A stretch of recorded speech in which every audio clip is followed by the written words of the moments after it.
Good morning, students. This is Geeta Kapoor from BLJ DAV Public School, Jakhal. Today we will discuss part 3 means the question answers and bookwork of chapter named Today and Tomorrow. Here is a page number 27. Firstly, the poem Today and Tomorrow highlights the importance of time. Can you find some famous proverbs based on same idea that one has been done for you? इसमें क्या कहा गया है कि हमें जो time based proverbs हैं वो इसमें लिखने हैं like time and tide wait for none. Another is a stitch in time saves nine. Any another proverbs like make hay while the sun shines. So these are the proverbs that are time based. So you have to write these proverbs in your book. Firstly, try yourself. Then in later lecture, I will do, uh, I will do it for you. Now come to question answers of part B from same page that 27. Here are 6 questions. The first question is what sort of man does the poet like? Poet को किस तरह का person पसंद था या पसंद है? The poet likes the man who is regular and punctual in his work. Poet को किस तरह का पर्सन पसंद है जो रेगुलर है और अपने टाइम का पंक्चुअल है और अपना काम को पंक्चुअली कंप्लीट करने में बिलीव करता है. How can we command the present? We can command the present by completing our work in time and never wait for tomorrow. Question में क्या पूछा गया है कि हम प्रेजेंट को कंट्रोल कैसे कर सकते हैं. तो हम प्रेजेंट को कंट्रोल कैसे कर सकते हैं कि अपने काम को टाइमली कंप्लीट करके और कल का वेट ना करके हम अपने प्रेजेंट को कंट्रोल कर सकते हैं. What happens if we throw the hours away? इसमें क्या पूछा गया है कि अगर हम वक्त को बर्बाद कर दें या अपने काम को कल पे छोड़ दें, then what will happen? If we throw the hours away our work will never be completed. कहते हैं कि अगर हम वक्त की बर्बादी कर दें या अपने काम को कल पे छोड़ दें तो अपना काम कभी भी कंप्लीट नहीं होगा. Our next question is why should we not put off any work or good deed till tomorrow? कहते हैं कि हमें कोई भी काम कल पे क्यों नहीं छोड़ना चाहिए. This question we have discussed in previous lecture also. Now we are discussing this again. We should not put off any work or good deed till tomorrow because it will get into our habit and the work will never be done in time and we will lose our control in the present. क्या कहा गया है इस answer में कि हमें किसी भी काम को कल पे नहीं छोड़ना चाहिए क्योंकि ये हमारी आदत बन जाएगी. अगर हमें आदत बन गई किसी भी काम को कल पे छोड़ने की तो टाइमली काम कभी भी कंप्लीट नहीं होगा और हम प्रेजेंट पे अपना कंट्रोल छोड़ देंगे, अपने कंट्रोल को लूज़ कर देंगे. सो this is the answer of this question. And next question is find out the 4 pairs of rhyming words in the poem. Rhyming words जिसकी जो लास्ट वर्ड्स हैं जो उसकी टोन है वो सेम होती है like say, today, foretell, well, wait, late, today, away.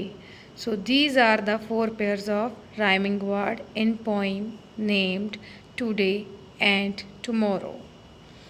What is the rhyming scheme of poem? The rhyming scheme of poem is A, B, C, B. So these are the question answers. Now we will discuss HOTS. that is part second in your page number 27 in literature book. The question that has been asked in your hearts that is, yesterday is dead, tomorrow is unborn, but today is a gift. कहते कि कल बीत चुका है, आने वाले के कल का हमें कुछ पता नहीं है, पर आज क्या है, एक गिफ्ट है. That is why it is called present. इसलिए इसको क्या कहा गया है, प्रेजेंट कहा गया है. How can one make one's present a worthy gift. तो क्या क्या इसमें क्वेश्चन में क्या पूछा गया है कि हम प्रेजेंट को एक वर्थी गिफ्ट कैसे बना सकते हैं, कि उसको प्रॉपर यूटिलाइज कैसे कर सकते हैं. जो प्रेजेंट है उसको एक अच्छा भगवान का दिया हुआ तोहफा कैसे उसको फुल यूटिलाइज कर सकते हैं. So answer is all that has passed in the past can never return. जो बीत चुका है वो कभी वापस नहीं आता. Tomorrow is unknown and what lies ahead in the future is still in God's hand. कहते कि जो आने वाला कल है वो हमें नहीं पता, बट और जो होने वाला है वो सब भगवान के हाथ में है. So we should give value to our present. तो हमें जो प्रेजेंट में है उसकी वैल्यू करनी चाहिए, हर प्रेशियस मोमेंट को यूटिलाइज करना चाहिए. We can make present a worthy gift by enjoying it to our fullest. कहते हैं इसमें क्वेश्चन में जो पूछा गया था कि हम प्रेजेंट को वर्थी गिफ्ट कैसे बना सकते हैं, तो we can make present worthy gift by enjoying it to our fullest. कि हर मोमेंट को फुल एंजॉय करके हम प्रेजेंट को एक वर्थी गिफ्ट की तरह बना सकते हैं. We should give value to present time. हमें प्रेजेंट टाइम की वैल्यू करनी चाहिए, उसकी इम्पोर्टेंस को समझना चाहिए. If we work hard today then our future will be secured and the mistakes of past will be rectified. कहते हैं इसमें क्या कहा गया है कि अगर हम आज मेहनत करेंगे तो हमारा फ्यूचर क्या है, सिक्योर हो जाएगा, एंड जो हमारे जो पास्ट में मिस्टेक्स की हुई थी वो करेक्ट हो जाएंगी. जो हम इस आंसर में कंक्लूजन में क्या कहा गया है कि जो हम आज काम कर सकते हैं वो हम कल नहीं कर सकते. तो हमें क्या करने की ज़रूरत है कि जो हम काम आज ही कंप्लीट करें, आज ही वर्क हार्ड करके अपने फ्यूचर को सिक्योर करें, ताकि आने वाले टाइम में हमसे कोई मिस्टेक ना हो सके और हमें कोई प्रॉब्लम फेस ना करनी पड़ सके. So this is the answer of this question. Our next question is that is part 3, life skills.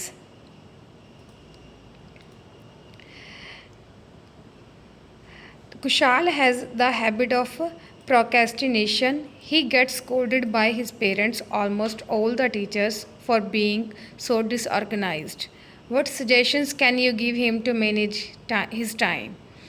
Kushal एक लड़का है, उसकी क्या हैबिट है कि वो चीज़ों को या उसको कुछ भी मैनेज करके नहीं चलता, उसका कोई टाइम टेबल नहीं है, कोई उसका शेड्यूल नहीं है. तो हम उसको कैसे क्या सजेशन दे सकते हैं कि वो अपना टाइम मैनेज कर सके और किसी से वो डांट ना खाए, parents as well as teachers. We can suggest him to make a work schedule. तो हमें उसे क्या सजेस्ट कर सकते हैं कि उसे एक शेड्यूल बनाना चाहिए और उस शेड्यूल के अकॉर्डिंग काम करना चाहिए. Do work accordingly without being lazy. बिना लेज़ी बने उसे वर्क शेड्यूल और टाइम टेबल के अकॉर्डिंग काम करना चाहिए. दैट इज़ वाई वो पंक्चुअल बन सकता है और ना ही वो किसी से डांट खाएगा लाइक पेरेंट्स और teachers. So this is the answer of this question. Our next question is that values. What according to you is the best way to spending time out of the given option?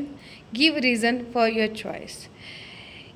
नीचे दिए गए options में like grooming yourself, gaining knowledge, entertaining yourself, teaching someone, helping the needy. In options में से आपके according कौन सा best option है टाइम स्पेंड करने के लिए? So according to me, gaining knowledge is the best way of spending out. कि मेरे अकॉर्डिंग जो नॉलेज को गेन करना है, मतलब नॉलेज को प्राप्त करना है, that is the best way. वही एक अच्छा तरीका है टाइम को स्पेंड आउट करने का. All the rest option depend upon knowledge. जितने भी बाकी ऑप्शन हैं वो नॉलेज पे डिपेंड करते हैं। As person should have a great knowledge of things, so one can share one's knowledge with others in form of teaching। कहते हैं कि अगर एक पर्सन के पास अच्छी नॉलेज होनी चाहिए चीज़ों की, लाइक किसी सब्जेक्ट की, किसी पर्सपेक्टिव थिंग्स की, सो दैट वो अपनी नॉलेज किसी और के साथ शेयर कर सकता है। किस फॉर्म में? टीचिंग में। किसी को पढ़ा के वो अपनी नॉलेज शेयर कर सकता है और उसी नॉलेज के साथ वो अच्छी सैलरी भी कमा सकता है and also can earn good salary with good knowledge। Furthermore, a person can help the needy। तो अगर वो अच्छी सैलरी कमाएगा तो वो एक पर्सन नीडी की हेल्प भी कर सकता है, एज वेल एज ही और she can entertain himself if he is earning a good salary. So according to me, gaining knowledge is the best way of spending out। So this is the answer of this question values। That's it for today, and you have to write these questions on your notebook। In coming lecture we will discuss the writing section of this chapter today and tomorrow। Thank you, have a good day।